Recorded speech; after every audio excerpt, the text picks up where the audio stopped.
Hello friends, welcome to study with ma'am. Myself Shanti. Friends, हमने chapter 3 शुरू किया था जो कि कुछ पॉइंट उसके हो गए थे और आज उसको कंप्लीट करेंगे। ओके, तो चलिए शुरू करते हैं। चैप्टर 3 था, क्या था हमारा चैप्टर 3? धातु एवं अधातु। देख रहे हैं आप, धातु एवं अधातु। तो इसमें हमने कहाँ तक पूरा किया? 3.2 हमने पूरा कर लिया था। आज हम 3.1 देखेंगे, आयनिक यौगिकों के गुणधर्म। यहाँ तक हमने कंप्लीट कर लिया था। अगर आपने कल का वीडियो देखा होगा तो आपको पता होगा, ठीक है फ्रेंड्स। कुछ आयनिक यौगिक मतलब जो आयनों का आदान प्रदान करके यौगिक बनते हैं उनको आयनिक यौगिक बोला जाता है। तो इनके कुछ यौगिकों के गलनांक और क्वथनांक दिए गए हैं यहाँ पर। इसको पहले हम देख लेते हैं। आयनिक यौगिक मतलब sodium chloride, lithium chloride, calcium chloride, calcium oxide और मैग्नीशियम क्लोराइड। ये सब क्या है? आयनिक यौगिक। कैसे बना है ये? तो सोडियम और क्लोरीन है ना, इन दोनों से मिलकर सोडियम क्लोराइड बना। ठीक है, तो इसका गलनांक कितना होता है? यहाँ पर आप देख रहे हो, ये केल्विन में लिया गया है। ठीक है, और आपको पता है कि केल्विन को सेंटीग्रेड में कैसे बदलते हैं? मेरे ख्याल से पता होगा, पिछले क्लासेस में हमने पढ़ा था। ओके, तो चलिए शुरू करते हैं। यहाँ पर सोडियम क्लोराइड का गलनांक है 1074, इसका क्वथनांक है 1686। ठीक है, गलनांक क्या होता है, क्वथनांक क्या होता है, ये भी आपको पता ही होगा। लिथियम क्लोराइड का 887 और 1600 मतलब 1600, और कैल्शियम क्लोराइड का 1045 1900, कैल्शियम ऑक्साइड का 2850 3120, मैग्नीशियम क्लोराइड 381 1685 इसका। ठीक है, इसको ज़्यादा डिटेल नहीं कर रही हूँ मैं। फ्रेंड्स, आयनिक यौगिकों के जो सामान्य गुणधर्म है उन्हों पर मतलब उसमें आपने ध्यान दिया होगा कि इनकी भौतिक प्रकृति कैसी होती है। तो ये धन और ऋण आयनों के बीच मजबूत आकर्षण बल के कारण आयनिक यौगिक ठोस और थोड़े कठोर होते हैं, है ना। सोडियम क्लोराइड को ही ले लो आप, ये कैसा होता है? ठोस और कठोर होता है। क्यों होता है? क्योंकि इनके बीच जो धन आयन और ऋण आयन है उनके बीच बहुत ही प्रबल आकर्षण बल होता है। ठीक है, और ये यौगिक सामान्यतः भंगुर होते हैं या दाब डालने पर टुकड़ों में टूट जाते हैं। जैसे कि सोडियम क्लोराइड के जो लवण होते हैं उनको अगर आप हथौड़े से मारोगे तो वो टूट जाता है ना। गलनांक और क्वथनांक कैसे होता है इनका? तो आयनिक यौगिकों का गलनांक और क्वथनांक ये बहुत अधिक होता है। क्यों? क्योंकि ये मजबूत अंतर आयनिक आकर्षण को तोड़ने के लिए ऊर्जा की मतलब जो इनके आयनिक आकर्षण है ना, उसको तोड़ने के लिए ऊर्जा की बहुत अधिक मात्रा की आवश्यकता होती है। ठीक है, फिर हमने देखा भौतिक प्रकृति, फिर देखा गलनांक और क्वथनांक। अब देखते हैं घुलनशीलता। तो ये जो आयनिक यौगिक हैं वो वैद्युत संयोजक यौगिक मतलब सामान्यतः जल में घुलनशील और केरोसिन, पेट्रोल आदि जैसे विलायकों में अघुलनशील होते हैं, मतलब अविलेय होते हैं। ठीक है, फिर देखते हैं नेक्स्ट, विद्युत चालकता। तो किसी विलयन से विद्युत के चालन के लिए आवेशित कणों की गतिशीलता आवश्यक होती है ना। आयनिक यौगिकों के जलीय विलयन में आयन उपस्थित होते हैं। ओके, जब विलयन में विद्युत धारा प्रवाहित की जाती है तो ये आयन विपरीत इलेक्ट्रोडों की ओर चले जाते हैं, मतलब गमन करते हैं। ओके, ठोस अवस्था में आयनिक यौगिक विद्युत का चालन नहीं करते, क्योंकि ठोस अवस्था में जो इनकी दृढ़ संरचना है ना, उसी के कारण इनमें आयनों में गति संभव नहीं होती। लेकिन आयनिक यौगिक गलित अवस्था में विद्युत का चालन करते हैं, क्योंकि गलित अवस्था में विपरीत आवेश वाले आयनों के मध्य जो स्थिर वैद्युत आकर्षण बल है वो बल ऊष्मा के कारण कमजोर पड़ जाता है, और इसीलिए आयन जो है स्वतंत्र रूप से गमन करने लगते हैं और विद्युत का चालन होने लगता है उसमें से। ठीक है, चलिए ये हो गया। अब देखते हैं 3.4, धातुओं की प्राप्ति। फ्रेंड्स, भूपर्पटी है ना, पृथ्वी की भूपर्पटी जो है वो धातुओं का मुख्य स्रोत है। ठीक है, कहाँ पर पाया जाता है? भूपर्पटी पर, है ना। जैसे कि समुद्र जल में सोडियम क्लोराइड, मैग्नीशियम क्लोराइड जैसे कुछ विलेय लवण भी उपस्थित होते हैं, उसी तरह पृथ्वी की भूपर्पटी में प्राकृतिक रूप से पाए जाने वाले तत्वों या यौगिकों को क्या कहा जाता है? खनिज कहा जाता है। ओके, कुछ स्थानों पर खनिजों की कोई विशेष धातु काफ़ी मात्रा में होती है ना।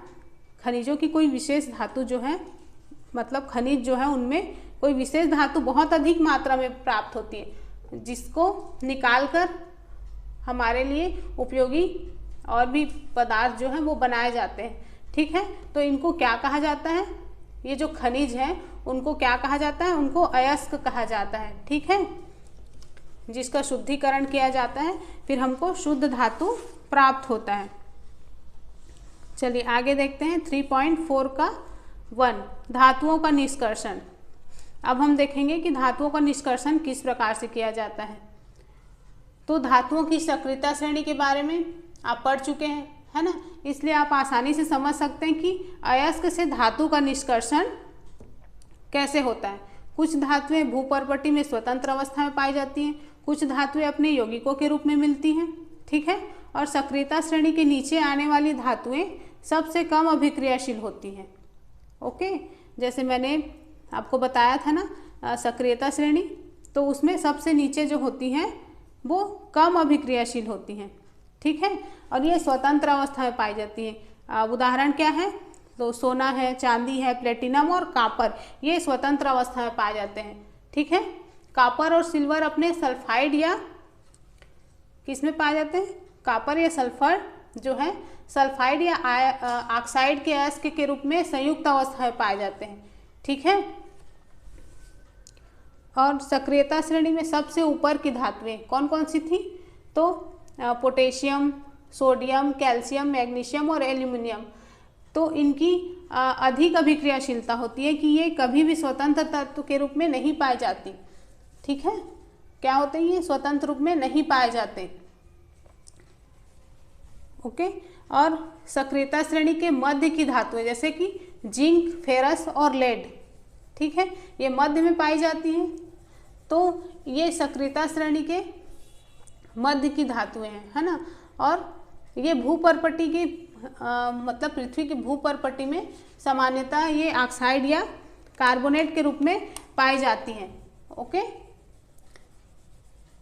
तो आप देखेंगे कि कई धातुओं के अयस्क ऑक्साइड होते हैं।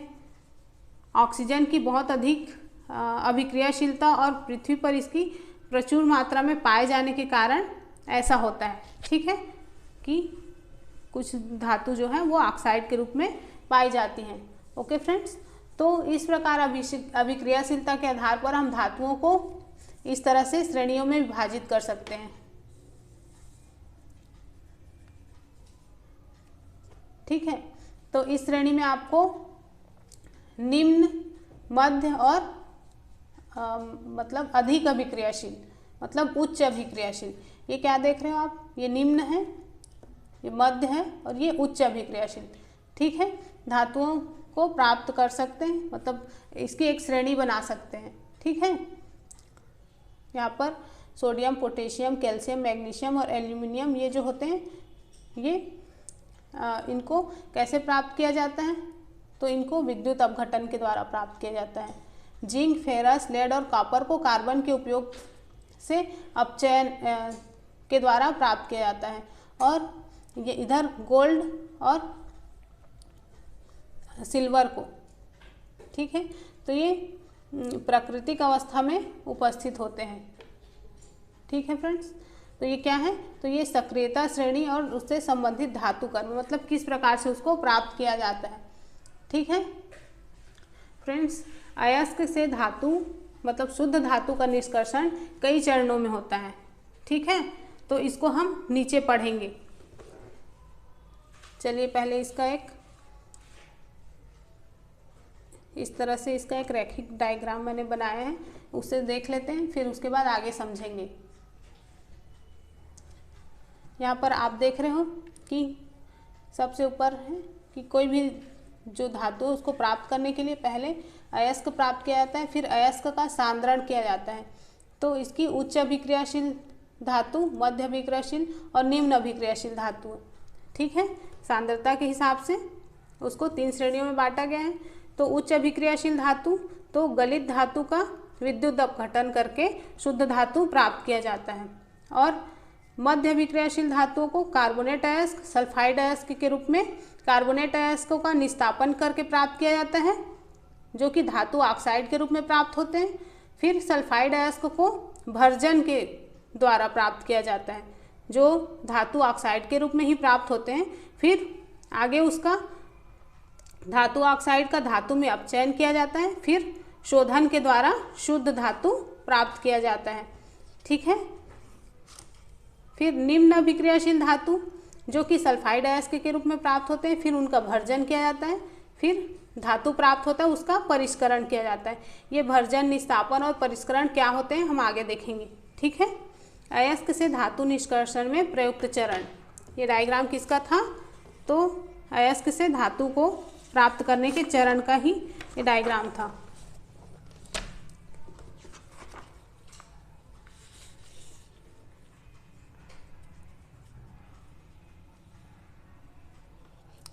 चलिए आगे बढ़ते हैं।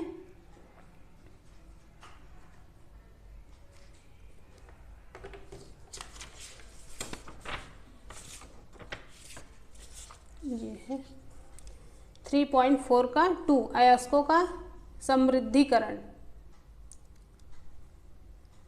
अब पृथ्वी से खनिज अयस्कों में से मिट्टी, रेत आदि जैसे कुछ अशुद्धियां होती हैं, जिन्हें क्या कहा जाता है? जिन्हें गैंग कहा जाता है। ठीक है, मतलब जो खनिज अयस्क हमको प्राप्त हुए उसमें गैंग उपस्थित होता है। तो धातुओं के निष्कर्षण से पहले अयस्क से अशुद्धियों को हटाना आवश्यक होता है। ओके, और अयस्कों से गैंग को हटाने के लिए जिन प्रक्रियाओं का उपयोग होता है वो अयस्क और गैंग के भौतिक और रासायनिक गुणधर्मों पर आधारित होते हैं। ठीक है, और इसके पृथक्करण के लिए अलग अलग तकनीक अपनाई जाती है। चलिए देखते हैं आगे। ठीक है, 3.4 का 3 सक्रियता श्रेणी में नीचे आने वाले धातुओं का निष्कर्षण, मतलब जो नीचे धातु जो पाए जाते हैं उनका निष्कर्षण कैसे होता है ये जानेंगे। ओके, तो फ्रेंड्स सक्रियता श्रेणी में नीचे आने वाली धातु काफ़ी अनभिक्रिय होती है, मतलब निम्न अभिक्रियाशील होती हैं। ठीक है, इन धातुओं के ऑक्साइडों को केवल गर्म करने से ही धातु प्राप्त किया जा सकता है। ठीक है, उदाहरण के लिए सिनेबार, मतलब सिनेबार क्या है? तो ये मरकरी का एक अयस्क है। ठीक है, मरकरी का पारा का एक अयस्क है। तो वायु में गर्म करने पर, मरकरी को वायु में गर्म करने पर ये किसमें परिवर्तित हो जाता है? मर्क्यूरिक ऑक्साइड में परिवर्तित होता है। और फिर इसको और अधिक गर्म किया जाए तो मर्क्यूरिक ऑक्साइड मरकरी में अपचयित हो जाता है। ठीक है, यहाँ पर इसकी अभिक्रिया मैंने बताई, इसकी मरकरी की के निष्कर्षण की। ओके, फिर इसी प्रकार से कॉपर है ना, या तांबे को केवल वायु में गर्म करके इसके अयस्क से अलग किया जाता है। ठीक है, यहाँ पर कॉपर को वायु में गर्म करके अलग किया जाता है। ठीक है, चलिए आगे देखते हैं 3.4 का 4 सक्रियता श्रेणी के मध्य में स्थित धातुओं का निष्कर्षण, मतलब जो बीच में जो धातु पाए जाते हैं उनका निष्कर्षण कैसे किया जाता है ये देखेंगे हम।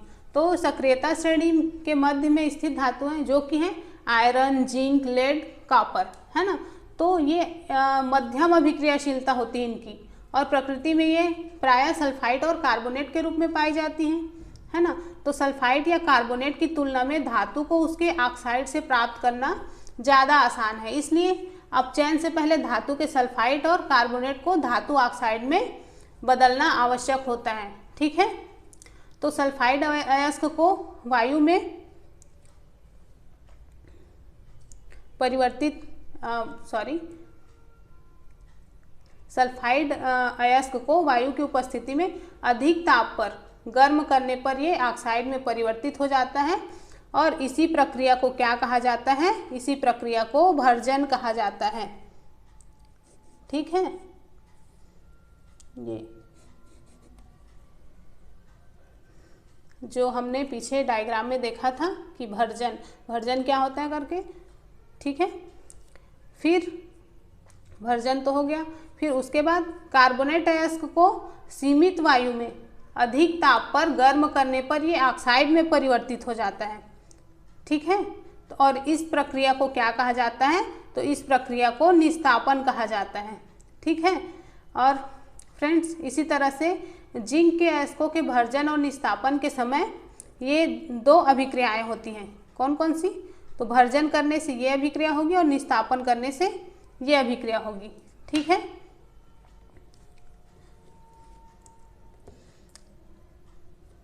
तो ये तो समझ गए होंगे आप। चलिए आगे देखते हैं। इसके बाद कार्बन जैसे अपचायक का उपयोग कर धातु ऑक्साइड से धातु प्राप्त किया जाता है। ठीक है, उदाहरण के लिए जब हम जिंक ऑक्साइड को कार्बन के साथ गर्म करते हैं तो जिंक धातु में अपचयित हो जाता है। ठीक है, यहाँ पर क्या प्राप्त होता है हमको? जिंक धातु। ओके फ्रेंड्स, फर्स्ट चैप्टर में जो मैंने ऑक्सीकरण और अपचयन प्रक्रम बताया था आपको, तो उसके बारे में तो आप जानते ही हैं। अपचयन और ऑक्सीकरण, तो धातुओं को उनके यौगिकों से प्राप्त करना भी अपचयन प्रक्रम है। ठीक है, तो कार्बन का उपयोग कर धातु के ऑक्साइड को धातु में अपचयन करने के अलावा विस्थापन अभिक्रिया का भी उपयोग किया जा सकता है। और अधिक अभिक्रियाशील धातुएं जैसे कि सोडियम, कैल्शियम, एल्यूमिनियम आदि को अपचायक के रूप में उपयोग किया जा सकता है। क्यों? क्योंकि ये निम्न अभिक्रियाशीलता वाले धातुओं को उनके यौगिकों से विस्थापित कर सकते हैं। उदाहरण के लिए हम देखेंगे कि जब मैग्नीज डाइऑक्साइड को एल्यूमिनियम के चूर्ण के साथ गर्म किया जाता है तो ये अभिक्रिया होती है। ठीक है, तो फ्रेंड्स क्या आप इन पदार्थों को पहचान सकते हैं जिन मतलब इनमें से किसका ऑक्सीकरण और किसका अपचयन हो रहा है? आप बता सकते हैं? कोशिश करिएगा, और अगर आपको आंसर पता होगा तो आप कमेंट करके मुझे बताइएगा। ठीक है, चलिए अब आगे बढ़ते हैं। फ्रेंड्स, ये विस्थापन अभिक्रियाएं कैसी होती हैं? तो बहुत ही ऊष्माक्षेपी होती हैं, मतलब जिसमें बहुत अधिक ऊष्मा उत्सर्जित होती है। ठीक है, और उसमें उत्सर्जित ऊष्मा की मात्रा इतनी अधिक होती है कि धातुएं गल जाती हैं, गलित अवस्था में आ जाती हैं। ठीक है, तो वास्तव में आयरन ऑक्साइड मतलब Fe2O3, क्या Fe2O3 और एल्यूमिनियम, ये दोनों की अभिक्रिया का उपयोग किस लिए किया जाता है? तो मशीनों के पुर्जे के दरारों को जोड़ने के लिए उपयोग किया जाता है। ठीक है, मतलब लोहे को, है ना, जोड़ने के लिए इस अभिक्रिया का प्रयोग किया जाता है और इसी अभिक्रिया को थर्मिट अभिक्रिया कहा जाता है। ओके, मान लो रेल की पटरी, है ना, रेल की पटरी जो है उसको जोड़ने के लिए भी थर्मिट अभिक्रिया का प्रयोग किया जाता है। ठीक है फ्रेंड्स, इसकी अभिक्रिया को हम कैसे लिख सकते हैं? तो Fe2O3 ferrous oxide plus aluminium, तो ये दोनों अभिक्रिया करके क्या बनाएंगे? फेरस और एल्यूमिनियम ऑक्साइड। और फिर क्योंकि ये ऊष्माक्षेपी अभिक्रिया है तो इसमें ऊष्मा उत्सर्जित होगी। ठीक है, चलिए आगे देखते हैं 3.4 का 5, सक्रियता श्रेणी में सबसे ऊपर स्थित धातुओं का निष्कर्षण।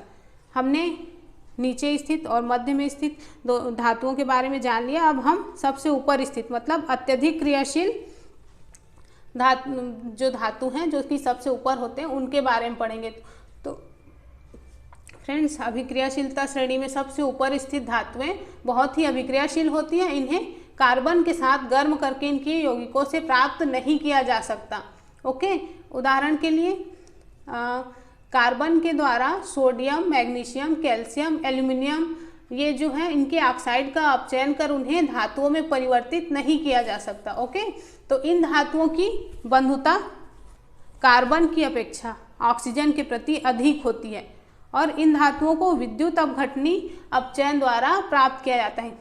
ठीक है, किसके द्वारा? सोडियम, मैग्नीशियम एवं कैल्शियम को उनके गलित क्लोराइडों के विद्युत अपघटन से प्राप्त किया जाता है। ठीक है फ्रेंड्स, इस मतलब विद्युत अपघटन की अभिक्रिया में कैथोड में ऋण आवेशित इलेक्ट्रोड मतलब कैथोड, ठीक है, पर धातुएं निक्षेपित होती हैं। कैथोड पर ऋण आवेशित इलेक्ट्रोड पर मतलब जो कैथोड होता है वो ऋण आवेशित होता है और एनोड जो है धन आवेशित होता है। तो कैथोड पर धातुएं निक्षेपित होती हैं और एनोड पर क्लोरीन मुक्त होता है। ओके, तो इसकी अभिक्रिया कैसे होगी? इस प्रकार से। तो सोडियम जो है इसका परमाणु क्रमांक कितना है? 11। तो इसमें कितना मुक्त इलेक्ट्रॉन होता है? 1 इलेक्ट्रॉन। ठीक है, तो जो कि कैथोड पर अपक्षेपित होगा। ओके, फिर क्लोराइड पर 2 ऋण आयन होता है, मतलब ये 2 ऋण आयन ग्रहण करता है, इसलिए यह किस पर निक्षेपित होगा, मतलब किस पर मुक्त होगा? तो एनोड पर मुक्त होगा। ओके फ्रेंड्स, इसी प्रकार एल्यूमिनियम ऑक्साइड के विद्युत अपघटनीय अपचयन से एल्यूमिनियम प्राप्त किया जाता है। ओके, नेक्स्ट देखते हैं 3.4 का 6 धातुओं का परिष्करण। ठीक है, तो ऊपर मैंने जितना भी आपको बताया है ना, तो उसमें अलग अलग जो अपचयन प्रक्रम है उससे धातुएं जो है प्राप्त होती वो शुद्ध नहीं होती। इनमें कुछ अपद्रव्य होते हैं जिन्हें हटाकर ही शुद्ध धातु की प्राप्ति की जा सकती है। ओके, तो धातुओं से अपद्रव्य को हटाने के लिए सबसे अधिक प्रचलित विधि विद्युत अपघटनी परिष्करण है। क्या है? विद्युत अपघटनी परिष्करण। तो ये क्या होता है, चलिए देख लेते हैं। तो friends, copper, zinc, tin, nickel, silver, gold जैसी अनेक धातुओं का परिष्करण विद्युत अपघटन द्वारा किया जाता है। ठीक है, तो इस प्रक्रम में अशुद्ध धातु को एनोड और शुद्ध धातु को मतलब शुद्ध धातु की पतली परत को कैथोड पर बनाया जाता है, मतलब कैथोड बनाया जाता है। तो धातु के लवण विलयन का उपयोग विद्युत अपघट्य के रूप में होता है। ठीक है, हम ये डायग्राम से समझेंगे तो ज़्यादा अच्छे से समझ में आएगा।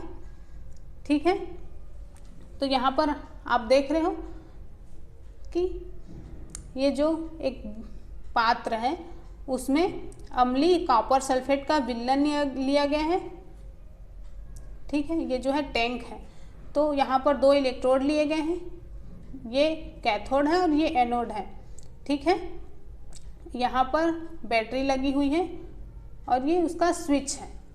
ठीक है, यहाँ पर आप देख रहे हो अभिक्रिया होगी इलेक्ट्रोड और कैथोड के बीच में, है ना, विद्युत जो विलयन है उसके माध्यम से। तो यहाँ पर नीचे में आपको अपद्रव्य एनोड पंख दिख रहा है यहाँ पे। तो मैं बताती हूँ ये क्या होता है। तो फ्रेंड्स, धातु के लवण विलयन का उपयोग किया जाता है इसमें, किस रूप में? विद्युत अपघट्य के रूप में। ठीक है, तो विद्युत अपघट्य से जब धारा प्रवाहित की जाती है ना, यहाँ से जब विद्युत धारा प्रवाहित की जाएगी तो एनोड पर, ये जो एनोड है उस पर स्थित अशुद्ध धातु विद्युत अपघट्य में घुल जाती है। ठीक है, इसमें घुल जाएगी और इतनी ही मात्रा में जो शुद्ध धातु है ना, तो विद्युत अपघट्य से कैथोड पर निक्षेपित होगी। ओके, तो विलेय अशुद्धियाँ जो हैं वो विलयन में चली जाएगी और अविलेय अशुद्धियाँ एनोड की तली पर निक्षेपित हो जाएगी, जिसे क्या कहा जाता है? एनोड पंख कहा जाता है। ओके फ्रेंड्स, ठीक है, तो ये समझ में आया आपको विद्युत अपघटनी परिष्करण। चलिए आगे देखते हैं 3.5 संक्षारण। संक्षारण के बारे में तो हम चैप्टर 1 में ही पढ़ चुके हैं। क्या था कि खुली वायु में कुछ दिन छोड़ देने पर सिल्वर की वस्तुएं जो हैं वो काली हो जाती हैं। तो सिल्वर का वायु में उपस्थित सल्फर के साथ अभिक्रिया कर सिल्वर सल्फाइड की परत बनने के कारण ही ऐसा होता है। है ना। सिल्वर जो है क्या, उसके ऊपर कौन सी परत बनती है, सिल्वर सल्फाइड की, जिसके कारण सिल्वर जो है काली हो जाती है ना। और कॉपर वायु में उपस्थित आर्द्र कार्बन डाइऑक्साइड के साथ अभिक्रिया कर लेता है, जिससे इसकी सतह पर भूरे रंग की जो चमक होती है वो धीरे धीरे खत्म हो जाती है और इस पर हरे रंग की परत चढ़ जाती है। ठीक है, ये हरा पदार्थ जो है वो क्या होता है, तो कॉपर कार्बोनेट होता है, याद रखिएगा। ठीक है फ्रेंड्स, इसी तरह से लंबे समय तक आर्द्र वायु में रहने पर लोहे पर भूरे रंग की पदार्थ की परत चढ़ जाती है, जिसको क्या कहते हैं, जंग कहते हैं, रस्ट कहते हैं। ठीक है, तो ये हो गया संक्षारण। अब आगे देखेंगे कि संक्षारण से सुरक्षा कैसे किया जाता है। तो फ्रेंड्स, पेंट करके, तेल लगाकर या ग्रीज लगाकर, या फिर यशद लेपन। अब ये यशद लेपन क्या होता है, तो लोहे की वस्तुओं पर जस्ते की परत चढ़ाना ही क्या कहलाता है, यशद लेपन कहलाता है। और इसी तरह से क्रोमियम लेपन भी होता है, एनोडीकरण होता है, और मिश्र धातु बनाकर लोहे को जंग लगने से बचाया जा सकता है। ठीक है, तो फ्रेंड्स, लोहे के इस्पात को जंग से सुरक्षित रखने के लिए उस पर जिंक की पतली परत चढ़ाना क्या कहलाती है, यशद लेपन कहलाती है। और जस्ते की परत नष्ट हो जाने के बाद भी जो यशद लेपित वस्तु है वो जंग से सुरक्षित रहती है। क्या आप इसका कारण बता सकते हैं, क्यों? कोशिश कीजिएगा बताने की। ठीक है, तो फिर आगे देखते हैं। तो धातु के गुण धर्मों को और बेहतर बनाने की अच्छी विधि क्या है, मिश्रात्वन है। ओके, मतलब मिश्र धातु, है ना। इस विधि से हम इच्छानुसार धातुओं के मतलब गुण धर्म प्राप्त कर सकते हैं। उदाहरण के लिए लोहा सबसे उपयोगी धातु है, लेकिन कभी कभी शुद्ध अवस्था में इसका उपयोग मतलब कभी भी नहीं किया जाता।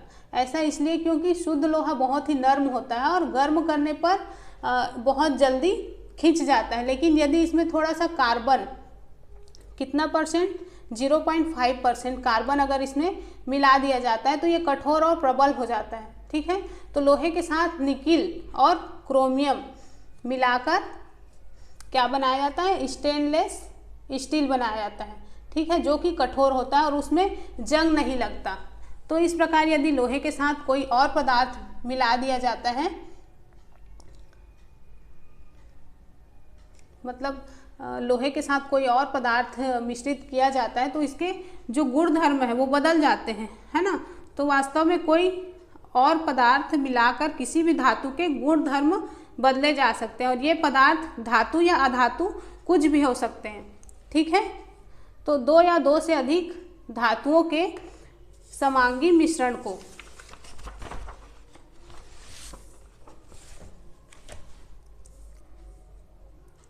क्या बोला मैंने, दो या दो से अधिक धातुओं के समांगी मिश्रण को मिश्रातु या मिश्र धातु कहा जाता है। इसे तैयार करने के लिए पहले मूल धातु को गलित अवस्था में लाया जाता है और उसके बाद दूसरे तत्वों को एक निश्चित अनुपात में इसमें घोला जाता है या मिलाया जाता है। ठीक है, फिर इसे कमरे के ताप पर ठंडा किया जाता है। ठीक है फ्रेंड्स, क्या आपको पता है कि सोने को, मतलब शुद्ध सोना जो कि 24 कैरेट का होता है, 24 कैरेट कहते हैं, तो ये काफ़ी नर्म होता है, इसलिए आभूषण बनाने के लिए ये उपयुक्त नहीं होता। इसे कठोर बनाने के लिए इसमें चांदी या तांबा मिलाया जाता है। ठीक है, भारत में अधिकांशतः आभूषण बनाने के लिए 22 कैरेट सोने का उपयोग किया जाता है। मतलब क्या है कि 22 भाग शुद्ध सोने में 2 भाग तांबा या चांदी मिलाया जाना, यही क्या कहलाता है, क्या कहलाता है, 22 कैरेट सोना। ओके, यदि कोई एक धातु पारा है तो इसके मिश्र धातु को क्या कहा जाता है, इसके मिश्र धातु को अमलगम कहते हैं। ठीक है, शुद्ध धातु की अपेक्षा उसके मिश्र धातु की विद्युत चालकता और गलनांक कम होती है। उदाहरण के लिए तांबा और जस्ता, तो इसका मिश्र धातु क्या कहलाता है, पीतल कहलाता है। ठीक है, तांबा और टीन, ये इसका मिश्र धातु क्या कहलाता है, कांसा कहलाता है। ओके, और कांसा क्या है, ये विद्युत का कुचालक है, लेकिन तांबा का उपयोग विद्युत परिपथ बनाने में किया जाता है। ओके, फिर सीसा और टीन मतलब लेड और स्ट्रांसियम। तो ये दोनों को ये दोनों को मिलाकर सोल्डर बनाया जाता है। और सोल्डर का उपयोग किस में किया जाता है? तो विद्युत तारों को जोड़ने के लिए, वेल्डिंग करने के लिए किया जाता है। ठीक है, क्यों? क्योंकि इसका गलनांक बहुत कम होता है ना, थोड़ा सा गर्म करने पर ही ये जो पदार्थ है सोल्डर वो गलने लगता है। ठीक है फ्रेंड्स, आपने धातु कर्म के बारे में सुना होगा। मैं बताती हूँ एक बात। लगभग 400 ईसा पूर्व भारत के लौह कर्मियों ने दिल्ली में कुतुब मीनार के पास एक लौह स्तंभ बनाया है। उन्होंने जंग